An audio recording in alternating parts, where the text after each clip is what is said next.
Shalom, friends. Thank you so much for being here for this fascinating topic today. Jews on the move, the geographic dimension of Jewish survival in North America. Of course, given the realities in Israel, now we will certainly pivot towards, engaging some of that landscape as well. And we're here with Michael Weil, who is could have been in Israel today, as he partially lives there. I'm sure he'll share himself. But happens to be in Arizona, where he spends part of his time as well. Michael Weil, an economist by training, born and educated in Great Britain, has spent most of his career working in strategic change, organizational development, economic, social, and urban planning. Weil has a B.Sc in economics with technology from City University, London, and an MA in development economics from Sussex University. In 2008, Michael Weil was voted one of the 50 most influential Jews in America by the Forward newspaper. Today, he serves as a member of the International Advisory Board of Limmud, the Board of Limmud North America, and the Management Board of the Israel Movement for Urbanism. From 2013 to 2016, he served on the Board of Governors of the Jewish Agency as the sole representative of 54 intermediate federations. Currently, Michael Weil lives in Jerusalem in Israel and Scottsdale, Arizona, while traveling frequently in between and works on a select number of strategic assignments. He's also a regular at Valley Beit Midrash. So, Michael, it's a pleasure to have you here. Thanks for joining us. Hello, everybody. It's really good to be here. As Rabbi Shmuley said, I'm at the moment in Scottsdale, Arizona, where I'm speaking from.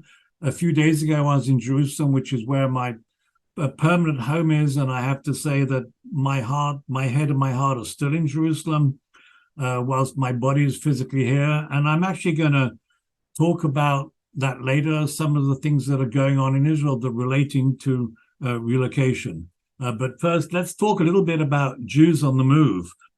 And, I know a little bit about migration. I've actually moved house 26 times. That's a lot of moves. I've lived and worked in 3 continents and 9 cities. In London, where I was born, Haifa, Jerusalem, Lud in Israel, Nahariya, Aberdeen in Scotland, Passaic in New Jersey, New Orleans, and Scottsdale. And I've actually made Aliyah 3 times, but, that's another story. I understand the charm of relocating, the bewilderment, the need to connect and acclimatize, and also desire not to connect sometimes and even remain anonymous. So it is kind of strange when you move to a new place, you go through these certain phases and these certain feelings. If we look back, Jews have always been on the move. From our nomadic forefather, Abraham, and we spoke about him last week and 2 weeks ago in Lech Lecha, how he was asked to move by the divine from where they were in Syria to the land of Canaan, to land that he knew nothing about. And even in this week's parsha, we see Abraham moving again. We know about Moses and the Jewish people wandering 40 years in the desert. We know that the great sage Maimonides, he moved from Spain to Egypt and then to Tiberias, where he finally passed. And then in more modern times, we can see the huge dramatic moves of the 19th and 20th century, where Jews moved from Eastern Europe and Russia to Western Europe and to America.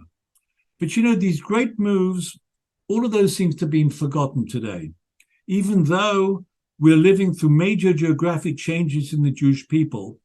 As within the countries that we're living in, we're emptying out rural areas, towns, and more cities, and we're actually centering today only around a dozen major metropolitan areas around the world.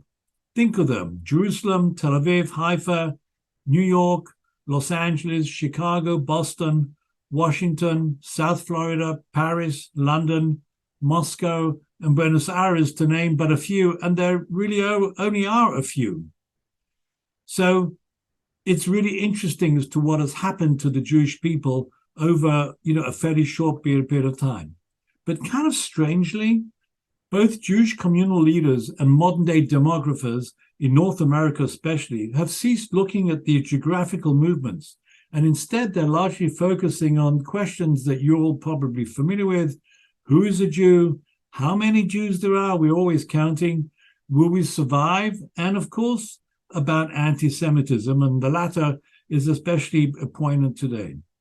But I want to talk about geography and about Jews who move in North America, where they move, where they're moving to, and why it's that so important.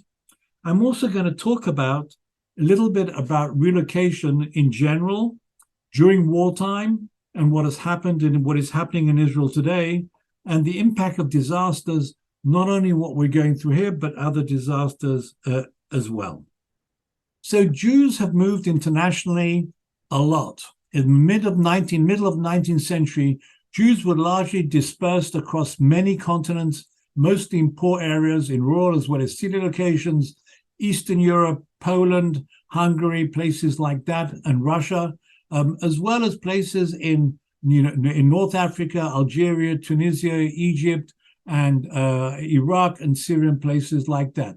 They were mostly in poor areas, and often in rural as well as city locations, in Stiebels and in the big cities. And dramatically, over 150 years, Jews moved from those small towns and villages to be concentrated today in just 15 large cities in the developed world, and many of those I just enumerated earlier. It's an amazing movement that took place. And Jews moved away from historic Jewish areas. Why did they do this? They did this for two reasons. They moved in order to escape poverty, and there was awful poverty in Eastern Europe, in North Africa, and in Russia. And of course, anti-Semitism, pogroms, Kishinev, and things like that. And where did they move to? They moved to places. We know they moved to North America. We know they moved to Western Europe. But specifically, they were looking to move to growth areas where there were two things that were available to them. One was religious freedom and the ability to practice Judaism, Yiddishkeit as they like. And second, economic opportunity to do better.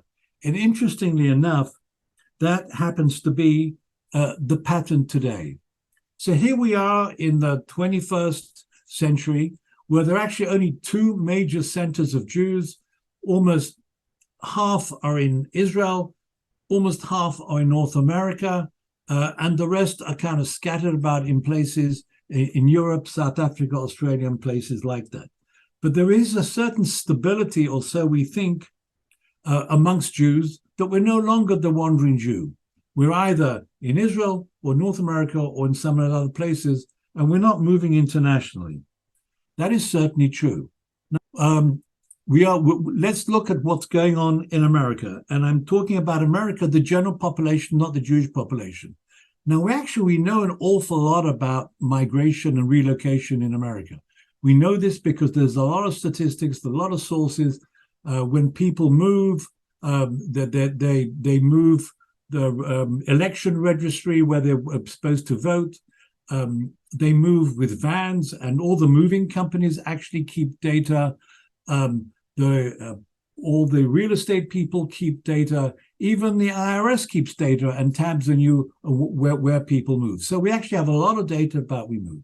We know that until recently, and that's before COVID, around 40% of people are moving each year from place to place, but they're mostly moving close by. That is, they're moving within a city from one neighborhood, one suburb to another, or to an adjacent city. Only around 1.5% are actually moving between states. So it's a fair number of people moving, but not that many people are actually moving across the country between states. What happens is that most movers are leaving major urban centers, and they're moving to the suburbs, smaller cities, or even to rural areas. Surprisingly, you probably didn't realize that, but it's the bigger cities that are shrinking the most: New York, Los Angeles, and Chicago. And the big growth cities are Phoenix, Arizona, Las Vegas, and Jacksonville, Florida. Kind of interesting. And when people move, not only do they take their household belongings and their kids, but they also take their money with them. They move their assets as well. So we know a little bit from the banks and from the IRS, also data on people about moving. We've talked a little bit about where people move from and where to. They've mostly moved, if you can see on this slide, in the brown areas from the Midwest and the Northeast. And they're moving either the south, southwest or west, to Florida, to Texas, to Washington, Oregon, Nevada, and Arizona. That's what we know about the places. Now, why do people move? So traditionally, there are four main reasons why people move, and there isn't one that sticks out. All four are kind of important, and they differ, obviously, from individual person, individual family. So people move for reasons of work. We get a new job, or we've had to leave a job. There are new opportunities. We move for work. Second reason is we move for family. Older people may want to be closer to their married children. Young people are moving away to be closer to some other family members. So family is often a good reason to move, or there may be an elder person who's unwell, so a younger family member wants to move closer to them to take care of them. The third reason is weather and lifestyle. Some people don't like being in the snow in the Northeast. Some people don't like the heat of the South. Some people are happy being in close, dense urban areas. Others don't like it. And so people move they want to be in more open areas where there's less density. And the fourth reason is economic reason, the cost of living, housing, and taxes. Florida has little taxes. So that's a good reason kind of to move there. People move where there's affordable housing, where the cost of living is less. And when you think about those three large cities that I mentioned earlier, New York, Los Angeles, and Chicago, those are cities where the cost of living is high. We've just gone through a major pandemic. And interestingly enough, COVID has significantly changed migration patterns. According to the Pew Survey Company, a survey organization, in 2020, around 22% of people moved because of the pandemic. Again, not necessarily across the country. It could be, from the center of the city out to the suburbs. But what we do know is that the pandemic, and with the help of technology as well, nobody had heard of Zoom before COVID, and now, it's part of our everyday dictionary. The pandemic, with the help of technology, has acted as a catalyst to migration, has actually not only speeded it up, but also changes its form. So one of the things that's really significant in terms of people moving is when I talked about earlier that people move because of work and career, that's become less of a factor. People are no longer moving because of work, because we can now work remotely, amongst other things. And in fact, things have changed, whereas previously people had to move where the work is. So people moved to the Silicon Valley if there was high tech. People moved to the New York if they were in finance. Now all that has flipped. And in some cases, the jobs are moving to where the people are. For those of you who are familiar with South Florida, there is a phenomenon that's called Wall Street South, where a lot of the big banks and finance houses have opened big offices in South Florida and Palm Beach and Miami and places like that, in order to accommodate the talent that's moved there, partly because of the pandemic. So career is becoming less of an important thing. Understandably, lifestyle also is becoming important. It's not a lot of fun living in a skyscraper in Manhattan on the 50th floor in the middle of a lockdown when you can't move. It's much more pleasant if you're living in a place that's spread out, where you have a garden, you have a yard, you can walk to places. There's a lot of freedom around, and the weather is kind of more pleasant and more amenable. So lifestyle and living near open spaces with an outdoor climate has become significantly more attractive. Family is also becoming important because we know some of us lost loved ones. We know a lot of people that got sick, and the sense of family was something that was strengthened during COVID. Another phenomenon that is happening is retiring. People are retiring earlier or partial retiring. So instead of retiring only in your 60s or 70s, some people are retiring early, or people are just saying, I'm going to work less. Instead of working 5 days a week, I'm going to work only one or 2 days a week. And in general, if we look at kind of urban life, we see that this has all changed, where people lived someplace, went to school somewhere else, went to work in another place. for recreation, for play, for synagogue, for church. Each time we went to somewhere else, to some extent, these things are all kind of conversion, where we're working at home. Some of us are doing schooling at home. The synagogues are no longer confined within walls. They're moving out to the people. So all those walls are slowly disappearing. So if you, just to make the point clear in terms of the geography, if we look at the map here of the United States, and if you look at the red areas, those are the areas that people are moving out from. You can see on the left, California. They're living in the middle, around Chicago in the Midwest. And then on the north right side, you can see New York and other places in the Northeast where they're moving out of. The orange places or yellow places that they're also moving out of. And then where they're moving to, mostly the dark blue. So that's down south. That's especially Florida, Texas, Arizona.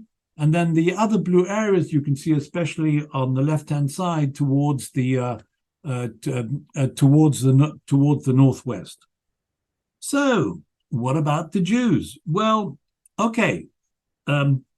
So here's an interesting thing about the Jews. You know the story of, in the old days, and I talked about the Stiebel, the rabbis used to move from town to town, sometimes to go to smaller places where people were not so learned. And there was a story of a great rabbi who would go from town to town and visit synagogues and pray and give a speech. And he'd go in his little wagon, and together with him would be his driver. He was called the Balagola, which is Yiddish for the person who owns the wagon. And they would go from town to town, and each time they'd get there, and the rabbi would be treated loyally, royally, and then he would then give a speech. So one day the driver said, Rabbi, I like what we're doing, but, let's shake things up a little bit to make it a little bit different. Why don't we, for a change, switch places? I'll dress up as the rabbi, and you'll be the driver of the wagon. And the rabbi says, how's that going to work? Can you give a speech? Can you do all that? He said, so the driver said, Rabbi, leave it to me. I'll take it over, and you'll see it'll be okay. So they change clothes. They arrive at this new little small village, and they're taken to the house of the most wealthy man there, the Gevir, and he puts them into a nice room, and they have a nice dinner, and then they go off to shul. Of course, it's not the rabbi, it's the driver who's being looked after so well. They get to the synagogue, and they have the services, and the driver who's dressed as a rabbi sits in the front next to the local rabbi. And at the end of it, the local rabbi turns to the driver dressed as a rabbi, and he says, Rabbi, please, can you give us some words of wisdom? Give us a Dvar Torah, a drosha, tell us something that we can learn about that's helpful. So the driver dressed as rabbi turns to him and said, I think I'm going to do something a little bit different. Why don't you ask questions? Anybody who's sitting here in the synagogue, in the Bet Midrash, you want to ask me a question, anything about the weekly portion or anything from the Talmud or Bahalacha, you ask me questions and I'll answer as best as I can. So Sonny puts the question and he says, Rabbi, well, I looked in the Talmud and it says this and it says that, and one rabbi says this, one says that, but there's a contradiction. How do you explain all that? So the driver who's dressed as a rabbi said, that's a difficult question? Really? Even my driver knows the answer. So, coming back to our question, what about the Jews? Well, actually, we know very little about Jewish migration in North America because there aren't statistics. People don't register when they move, whether they move out of place or when they move in. And the census, as we know, doesn't take into account religion. So we don't actually have statistics, but we have to extrapolate, speculate and hypothesize and gather data from all places to know a little bit better what's going on. We do know that Jews are more mobile than the general population. Approximately between 2 and 2.5% of all the Jews every year are moving out of state. Within cities, obviously it's more, but out of state, it's about 2 to 2.5%. That's a lot of Jews. That's somewhere between 140 and 175,000 Jews a year. That is equivalent to the total Jewish population of Cleveland and Baltimore put together. It's a lot of people. And we know a little bit about where they're moving from. It's a big wave of Jewish migration that's moving from the northeast to the south, southwest, and the west. And where they're moving to places like Austin, Texas, Florida, Phoenix, the Silicon Valley, Portland, and Seattle. And who is moving? Two groups, really, mostly either retirees or pre-retirees, or young professionals. And they're moving out of the big cities, mostly to medium growth cities or cluster areas, such as South Florida.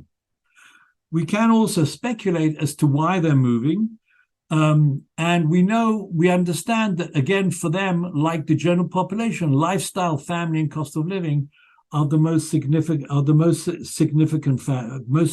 factors. We also know something in addition. Not only do we have retirees and pre-retirees, but we actually have, you're familiar with the concept of snowbirds, of people who spend winter months in sunny, warm areas such as California, Arizona, and Florida. Well, what we've actually seen in recent years is that snowbirds have become all year rounders, and they've elected to stay since COVID, to stay in those places, especially in places like Phoenix and South Florida. They're actually kind of staying there all year round. All this movement of people raises a lot of questions. A lot of Jews are moving. There was a study that was done by Jewish Federations of North America in 2009, and it did show, and we do have that information, about a third of all Jewish families moved between 4 and 9 years previous. And out of those, about 5% actually moved out of state. So we do know a little bit of something about numbers. What the other thing that survey showed us, and this is really what is one of the most critical points that I'd like to make today, is that from a community perspective, most or many relocating Jews in the process of moving do not engage as much in the new community that they're moving to as they did where they were previous. They're not engaging in the sense that they don't necessarily join a synagogue, they don't necessarily join the JCC, they don't necessarily donate to Federation, they don't necessarily get involved in other causes, Hadassah, National Council of Jewish Women, Israel Bonds, Jewish National Fund, and so on. They did that. They may well have done it in the places that they left, in the Northeast, in the Midwest, but less in the places that we look. Now, we can see that if you look at affiliation rates at different communities, especially in some of those places where people are moving to, you'll see that it's very low. For example, Austin, Phoenix, Las Vegas, Seattle, the affiliation rate is very low. You're lucky if it gets up to 25%, whereas in the traditional cities such as Baltimore, Cleveland, New York, Chicago, you'll see affiliation rates are from going 60% and northwards. So why is that? Why are people actually moving and then engaging less? So we can divide the question really into two. If they're an older population, in many cases, they still retain the membership with their synagogues. And with technology and Zoom, they can even tune into religious services at their old synagogue. So some of them are still retaining that sort of membership.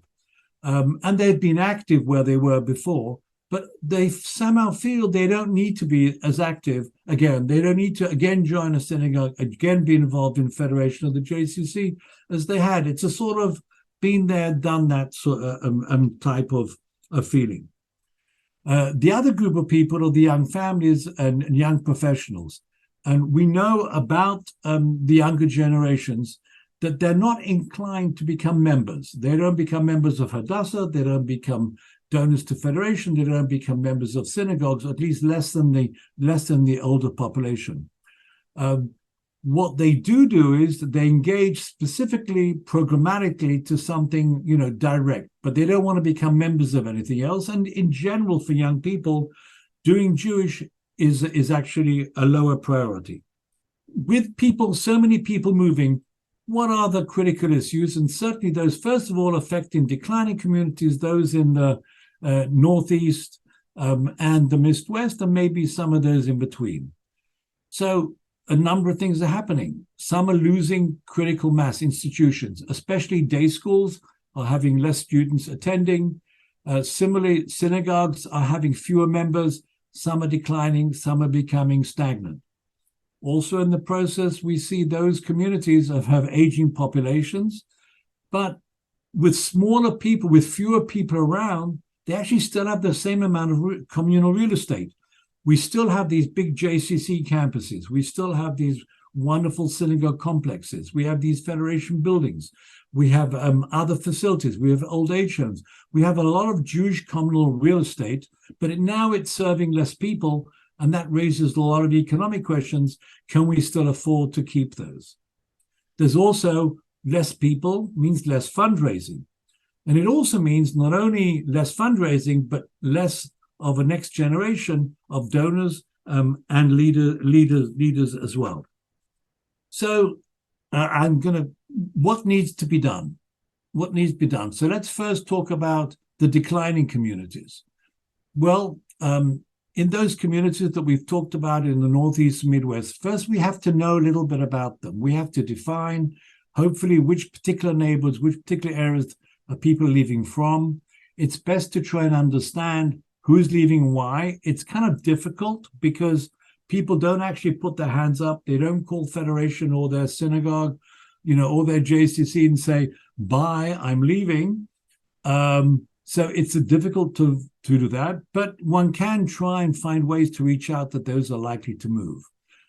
We should try and adjust the physical and service infrastructure, bearing in mind that we're now serving a small population, and that means investing where we can in consolidations, mergers, and collaborations of different institutions and communal buildings. But we also have opportunity, and the opportunity is in the growth communities, those in the South, Southwest, and the Northwest. Those communities need to switch tactics, and they need to think about outreach, change focus, outreach. Now, one of the things that is very interesting when you move, and I can tell you, as I said this personally in my introduction, when you're in the process of moving, you go through certain emotional, psychological processes. You come to a place, you're bewildered, you don't understand it, not aware of what the map is, what the resources are, and yet you need to get settled. You need to put your kids in school and nursery. You need to find yourself a local doctor. You want to have hairstylists. You want to perhaps register with some sort of a fitness center. You want to fit into find out what's available in terms of arts and culture, and you want to be sociable. You want to make friends. So there is that kind of moment when people move, and it's a fairly short window of a few weeks or a couple of months when people are moving, when they're trying very quickly to acculturize, to acclimatize, and to fit in and get organized. So in that particular moment, there is also a window of opportunity, because that is the moment when people are the most open to listening to advice, to being approached, to getting support, to making new friends. And that is why many communities have a newcomers program, and a newcomers program that welcomes new Jewish newcomers to the particular community. Know this well because, as you may have heard in introduction, I was the executive director of the Jewish Federation in New Orleans just after Katrina, and we created one of the most ambitious and one of the most successful newcomers program in the country. And what we did was we made sure that we would approach every newcomer. We found ways of finding out where they were in order to reach out to them and offer them all sorts of incentives, free synagogue memberships, free JCC memberships, reduced tickets for all sorts of Jewish communal events. We would give them buddies. We would offer to take them to synagogues and accompany them there, help them with information about, doctors and schools and so on. And by doing that, if you engage in newcomers in the first few weeks of their arrival, at that moment when they actually need that sort of assistance, they then become beholden. They then become attached they become engaged, and they become engaged in the Jewish community. And that's what's really important and critical. And it's also an opportunity to also engage them in leadership within the different Jewish institutions in those places. Now, I've talked about intervention locally, and now, of course, we should talk about what can be done continentally in terms of the whole country. We shouldn't just leave this challenge just to the individual communities, because this is a big thing. Out of close to 7 million people, if nearly 200,000 people are moving every year, that's a lot of people. And if not all of those are becoming engaged, some of them are disengaging, that's a huge loss for the Jewish community as a whole. So how do we avoid changing from a more affiliated American Jewish community to somewhat less and less affiliated one? How do we prevent the loss of tens of thousands of Jewish families to active Jewish engagement every year? And at the same time, how do we ensure that our communities are thriving, robust, sustainable, and manageable? So we need to do some things. One of those is we need to think about globally, continentally, redesigning our physical and service communal infrastructure and making it both more compact, but also more flexible. We need to try and identify who is moving. And maybe one of the ways of doing that is creating a national concierge service where anybody who's moving is encouraged to get in touch with a national organization such as JFNA or other national Jewish organizations, and they then can be served by them to help them both leave the places where they are and move into the places where they moved in. And we also need to think about creating platforms that are less geographically bound. We belong to synagogues that have a certain address. We belong to JCCs that have a certain address. Well, we need to think about affiliation that is less geographically bound. So those are some of the challenges that we have. And this is what's happening with so many people moving across America. And this is, to my mind, one of the crises that American Jewry is going to be facing in the coming years and needs to be dealt with, and it needs to be addressed. And I hope that you will kind of pass the word to do that. I'm going to pause for a moment because I actually want to talk about relocation as it's taking place, moving in Israel today, and how it affects the war there. But before I get there, why don't we pause, and maybe some of you have some questions or comments that you'd like to share. Hi, go ahead. I don't know if you're talking to me. I'm Razel. Hi. Hi, Razel. I wondered if there's any data or sense of families after retirement of living in more than one place, because I know my husband and I are doing that. We moved from the east to the west because of family and because of COVID, which made my husband's work virtual. And I know many of our relatives and friends have done the same thing, where they're living between two places. Do you have any information about that? Well, I think I'm pleased you raised that, and especially since I'm one of those people like yourself. I spend a few months of the year here in Arizona, most of the year out in Israel. So we have two addresses. We go to synagogue here, we go to synagogue there. We're involved in Jewish community there and Jewish community here, and that may well be true for yourselves as well. I know this typically. This is becoming much more of a trend, and it's not just snowbirds who are doing this. Most cases, what we do know is, and you can speak obviously from your own experience, but typically the older former home is the one where the stronger Jewish ties are, where one still retains, a membership or relationship with a synagogue and a JCC and federation. One still gives money to the federation. I can tell you, in the federation world, there's this kind of huge tension between snowbird federations and non-snowbird federations as to who owns the campaign gift. And there is some data on that. But I think this is certainly a big trend, and it's certainly something that we have to be aware of. And unfortunately, it kind of messes up the statistics, because we will be double counting when we do demographic surveys of different communities.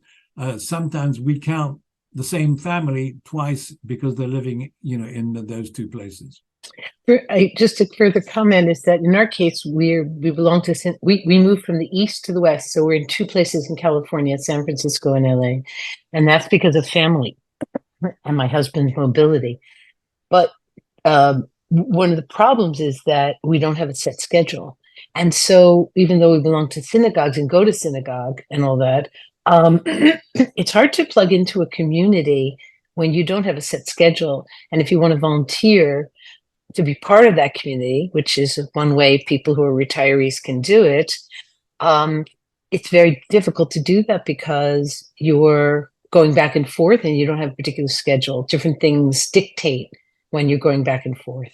So I just wanted to mention that because you talked about the ways that when people are transitioning and we're going through that, that's one of the difficulties that can happen if you really want to be embedded in a community. I'm pleased you raised that. I think that's an important thing to bear in mind. Thank you. Michael, did you want to talk a little bit about the situation in Israel now? Okay, yes. So, yeah, I would like to, because I think it's kind of important. And I think, the story that we're seeing is obviously the big picture. We're seeing the tragedy of the 240 hostages held in Gaza. We're hearing about the 1,400 people who have died so far, and some of the horrific things that happened in the course of the massacre of October the 7th. And then then there is the big battle that's now taking place all over Gaza with the IDF there. But there are other stories that are going on as well, which are also kind of troublesome and important, and I do want to refer to those. We know that there has been a move of Jews in Israel as a result of the war, and it's taken in the form of two. There are those that lived in the 22 settlements, mostly kibbutzim, close to the border with Gaza, and many of those have been ravaged and horrible things have happened there. But those places, for the most part, are no longer livable at the time, and the population has moved. We're talking of something like 14,000 people on 22 settlements that had to move, and they're going to be away from their homes probably for a period of anywhere, up to 2 years. The second group of people that have to move are those who are living in towns and villages near the border, both in the south, but also in the north near Lebanon. And they have been asked to move to get out of harm's way in case there's rockets or fighting or shelling that's coming, whether it's from Lebanon or it's coming from Gaza, to be moved out of harm's way. And we're talking about a huge number of people, 150,000 people that have approximately moved and had to relocate. The vast majority of both groups have been moved to hotels, and sadly enough, the tourist industry has obviously totally collapsed as a result of the war, but that has created a space in which to house all these evacuees. And that's where they're staying, in hotels in Jerusalem, the Dead Sea, Eilat, and other places as well. And the hotels in Israel are full. Now, regarding the latter group, or those who've moved from towns, they will be there for a matter of weeks until the fighting dies down, and to a large extent, they will go back to the cities and villages where they came from. But as I said earlier, those who've been uprooted from the 22 villages and settlements close to Gaza won't be going back so soon. Now, I'll talk a little bit about what's happening to them and make an interesting analogy, and that is to Katrina and New Orleans. When Hurricane Katrina happened, there was a similar phenomenon, and the same amount of people, actually, close to 14,000 people were uprooted and had to leave New Orleans and were not able to return to their houses, even to collect belongings for a period of a few months while the city was underwater. Similarly, the people uprooted from the settlements around Gaza, most of them are not able to go back to visit their kibbutzim and pick up belongings and go there. It's a war zone. Like what's happening in the south, in the case of Katrina, the 14,000 were looked after in different communities in the south: Houston, Jackson, Mississippi, Baton Rouge, other cities around Atlanta, other cities around the South, they took in the Jewish evacuees from Katrina, from New Orleans, and they welcomed them with open arms. They took them in, they provided them with housing, with shelter, with food, and then with clothing and schooling and everything else. They were welcomed. And in a similar pattern way, this is what's happened in Israel. Israel has opened up its arms to the evacuees and flooded them with toys, with clothes, with food and everything else. Now, what is the process, though, of getting out of that situation of being a refugee and evacuee is actually a three-phase process. The first phase is the immediate one, dealing with immediate needs, such as having a roof over your head, giving food, dealing with people that are injured. The second phase is an intermediate one. And by the way, during that time, when you're the initial stage, it's kind of hard because there's no schools available in hotels. There's no work available.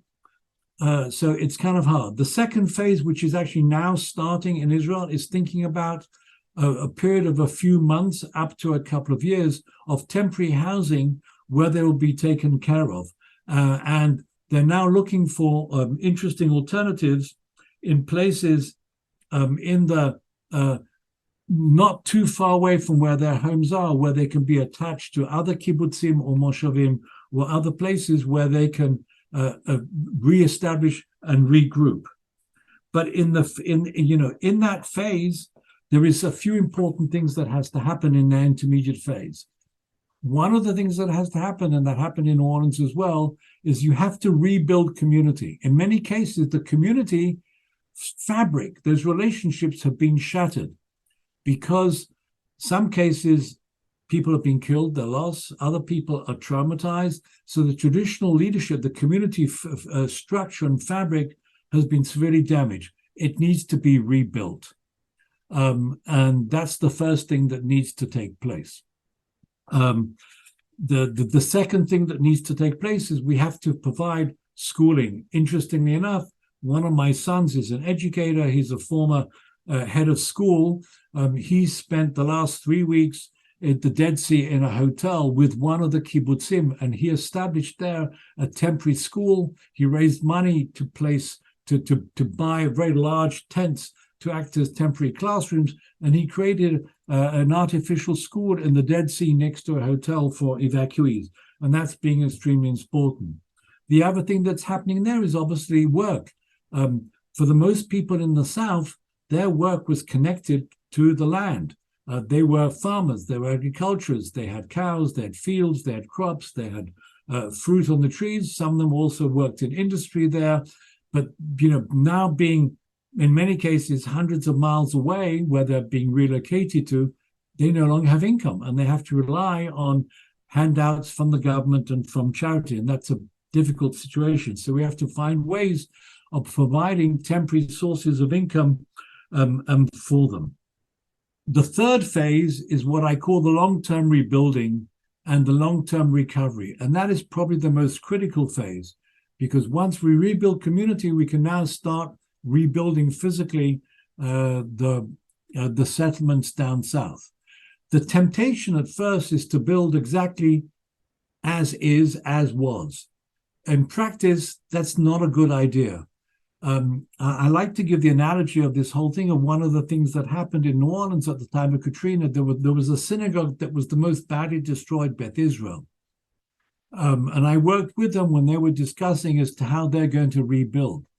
And one of the first thing that became obvious was, well, we need to rebuild the community because the rabbi had left. The president of the shul actually died and had a heart attack. And they were scattered. So there was a need actually to rebuild the shul as a community, as a kehillah, before they could think about a building. And when they thought about the building, they realized that the building they used to have was in an area where there were few Jews. It was a declining area. And the facility they had was much too big for what the community needs were at the moment, and it wasn't relevant. So to build exactly what was and where it was no longer became an option. So what they did was they actually hired a new rabbi, a very charismatic rabbi, and they decided to move to one of the growing neighborhoods and build a facility that was smaller and flexible and would match their needs. And this is the sort of thinking that the kibbutzim, and I'm in touch with some of them, are going to have to think about the future, a future that is different, that will be better, that will possibly also have to meet with some of their critical needs as they are now, but not as they were, 10 or 20 or 50 years ago. One of the important things when you're going through this sort of relocation process is to dream. The more you dream, the more creative you are, the better chance that you can think of ideas that could be different and sustainable and lead to the sort of transformation that is necessary. But you have to be prepared for the long haul. In the case of down south, there are certain preconditions of what's going to happen. One of those, and I don't know if you've heard this from members of the kibbutzim and from the people who live there, the first thing is that they need safety and security. They won't go back until they can be sure that Hamas is not there and they're no longer vulnerable to rocket attacks. It cannot be as the way it was 6 months ago, never mind, a month ago. So the first precondition is one of safety and security. The second is what I said, not what was, because what was wasn't perfect, but something different. And we have to think about dreaming. We have to be creative. We have to work hard to make something good. And the last thing, which it may be something small, but for me, that's kind of also important as well, is good news is helpful. Thinking positively and hearing some good news is helpful for people able to transition from the state of trauma and loss and damage and hurt that they have to one of rebuilding and thinking about a positive future. I have to say, and I had earlier, Alex and I were speaking about this, I think that there may well be a silver lining at the end of the road, although it's difficult to see that. But I think we will see an Israel that's a better Israel and a different Israel that will emerge. And one of the things that I think I hope that will happen, I pass this on to some of the people that are planning for the future, that whole area of southwest Israel, close to the Gaza border, will be the new Zionist frontier. This is where we're going to build some amazing new things. It'll be a new settlement project, a new Zionist venture, which I hope that the people of Israel, both those living there and people and some of you who are living overseas, will be a part of, because I think that we can think about also a rosy future ahead of us. So those are a few of my thoughts about Jews on the move in America today, but also Jews on the move in Israel at the current crisis today. And I'd love to hear your thoughts about some things I've talked about, or some questions, and what you feel about this.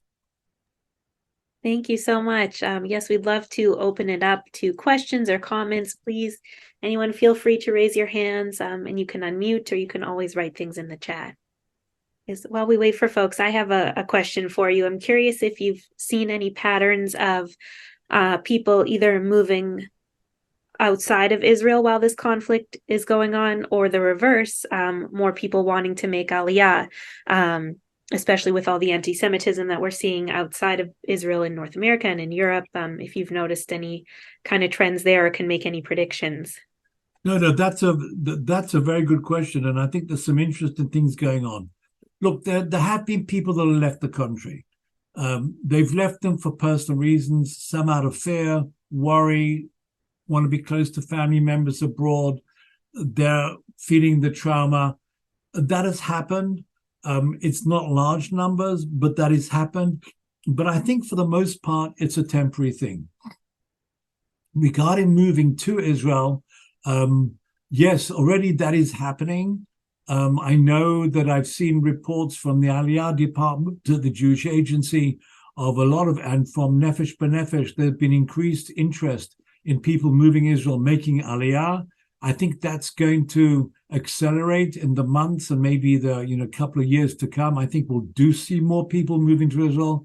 I think some of the positive changes that are going to come out of Israel in the long term are going to be encouraging and will attract people to move. There's also something interesting as well, although I don't really think it will be happening. I don't know how much some of us all remember, but first of all, going back a long way, Gaza was a Jewish area. There's been Jewish settlement in Gaza for thousands of years. And there's an ancient synagogue, remnants of an ancient synagogue that's still actually there today. And there's been pictures of IDF soldiers actually standing in that ancient synagogue. I was there about 30 years ago as well.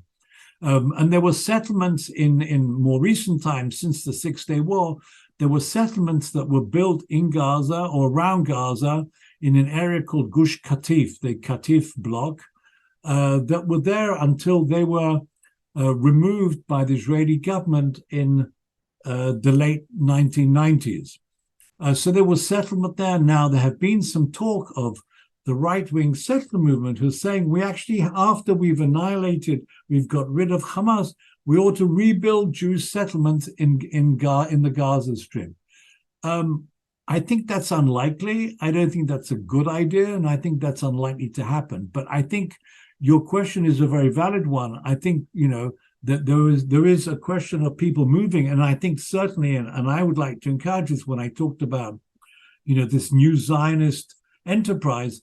I think there will be people who, once we've made the area north of Gaza a safe place, I think there will be people who definitely will want to move there, and I do hope that happens. I have a question. Sure. Hi, Razel, back to you. Sorry, here's another question.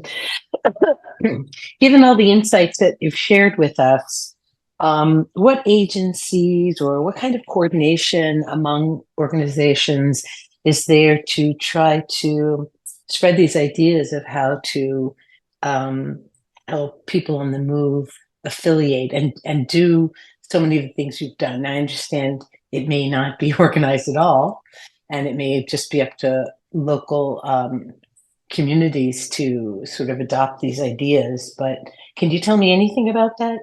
Yeah, sure. So the most effective way of doing this is through a newcomers program. There are many communities that have newcomers program. They call them sometimes Shalom Cincinnati or Shalom Austin. There are quite a few programs such as those up and down the country.